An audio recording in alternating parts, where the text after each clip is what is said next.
एक बार गौतम बुद्ध अपने शिष्यों के साथ गुजर रहे होते हैं।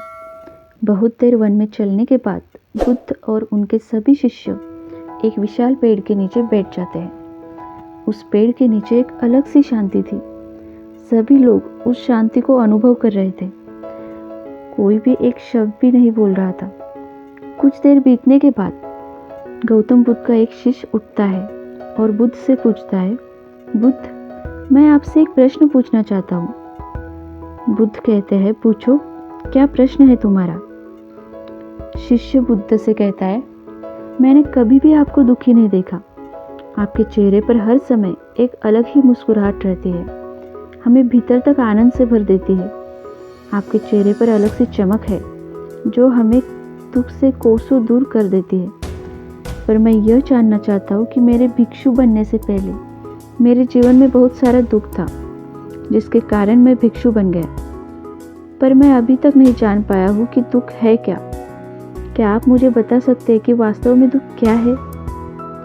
बुद्ध मुस्कुराते हैं और अपने भिक्षु से कहते हैं, दुख एक विचार से ज़्यादा कुछ नहीं है। सभी लोग सुनकर चौंकते हैं और बुद्ध से पूछते हैं, परंतु बुद्ध, विचार तो आते हैं और चले जाते हैं, पर दुख एक बार आ जाता है तो जाने का नाम ही नहीं लेता। बुद्ध कहते हैं, मैं तुम्हें एक छोटी सी घटना बताता हूँ। एक नगर में एक धनिक सेठ रहता था। उसके पास एक वफादार नौकर होता था। वह सेठ अपने नौकर पर बहुत विश्वास करता था। वह सेठ अपने नौकर कभी भी किसी बात के लिए शक नहीं करता था, क्योंकि उसका नौकर वास्तव में ही बहुत ईमानदार था। एक बार उस सेठ को किसी काम से बाहर जाना पड़ा। 2-3 दिनों के बाद जब वह सेठ वापस लौटा तो वह एक कीमती सामान लेकर आता है। वह उस कीमती सामान को अपने कमरे में बड़ा सजा कर रख देता है और अपने नौकर से कहता है, तुम्हें खास तौर पर इस चीज़ का ध्यान रखना है। ध्यान रहे यह टूटे नहीं, यह मेरा बहुत प्रिय है। नौकर कहता है, मालिक, मैं पूरा ध्यान रखूंगा, आप चिंता न करें। अगले ही दिन वह नौकर पूरे घर की सफाई कर रहा होता है। सफाई करते करते वह सेठ की उस कीमती चीज़ के पास पहुंचता है और उसकी भी सफाई करने लगता है।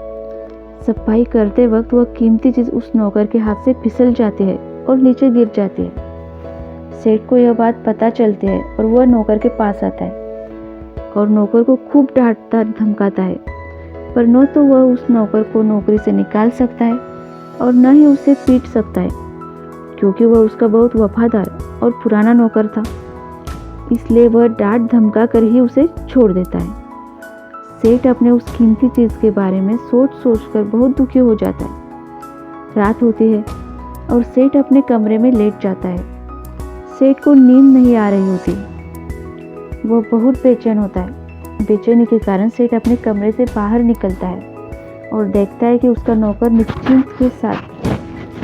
निश्चिंत खराटे लेकर सो रहा था। वह यह देखकर और क्रोधित हो जाता है। सेठ सोचता है, इसने मेरी इतनी कीमती चीज़ तोड़ दी और इसे बिल्कुल भी चिंता नहीं है।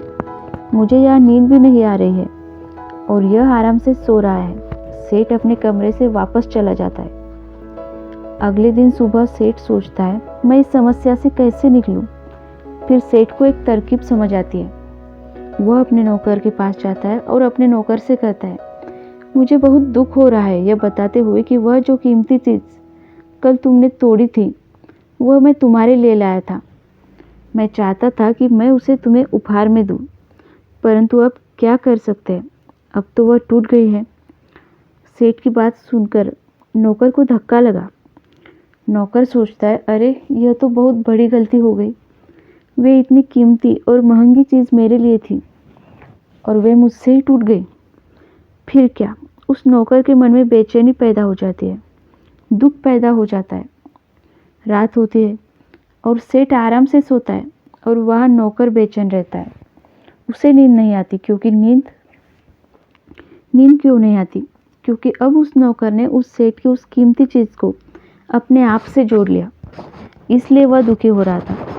पहले उस नौकर के मन में यह विचार नहीं था कि वह कीमती चीज़ मेरी है, पर अब उसके मन में यह विचार है कि अगर वह कीमती चीज़ नहीं टूटती तो वे मेरी होती।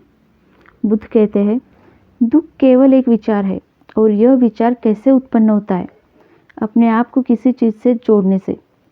हम जिस भी चीज़ को अपने आप से जोड़ देते हैं वह चीज़ हमारे दुख का कारण बनती है। लेकिन वास्तविकता तो यह है कि कोई भी चीज़ हमसे जुड़ नहीं सकती। हर चीज़ आपके पास है, आपकी है, पर कुछ समय के लिए, कुछ समय के बाद वह आपसे दूर हो जाएगी। उस दूर होने की घटना को स्वीकार करें और आगे बढ़ें।